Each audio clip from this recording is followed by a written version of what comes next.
Bring him to the Chinese consulate, there's $1 million bounty. That's what Liberal MP Paul Chiang admitted. He told a room full of ethnic media, referring to Joe Tay, a Conservative candidate and Canadian citizen who's been targeted by a $1 million bounty issued by the Hong Kong police.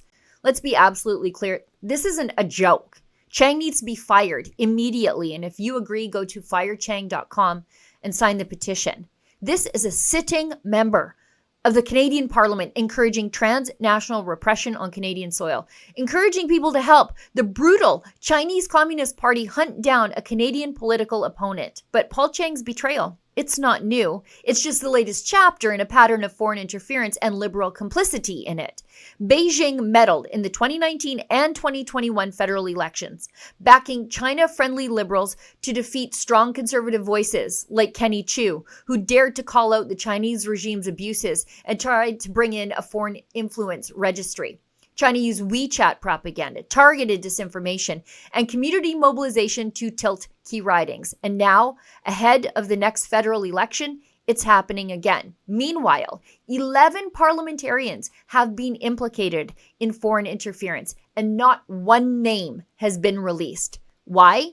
Because the Liberals are too busy protecting their own, too busy coronating a new leader in a questionable race that excluded 2/3 of the people wanting to vote, and in a campaign the Liberals themselves said was contaminated multiple times by foreign interference. They were too busy proroguing Parliament during a tariff war to pull off a power grab to enact any of the recommendations of the Foreign Interference Commission. And who did they crown in that suspicious leadership election? Well, Mark Carney, Trudeau's unelected successor, a man whose firm, Brookfield, secured a $250 million loan from a Chinese bank just weeks after he became Trudeau's chief economic advisor. Foreign interference, transnational repression, backroom leadership takeovers, and a Liberal MP joking about handing over his opponent to the dictatorship that's actively attacking Canadian democracy. If a Conservative said this, they'd be gone in a heartbeat. But because it's a Liberal, the media just shrugs, and the Prime Minister stays silent. We won't. Go to firechang.com, sign that petition, demand Paul Chiang's resignation, and demand justice for every Canadian who's been targeted, betrayed, or silenced by a government that puts Beijing's interests ahead of our own. This is Canada, not a Chinese colony. For Rebel News, I'm Sheila Gunn-Reid.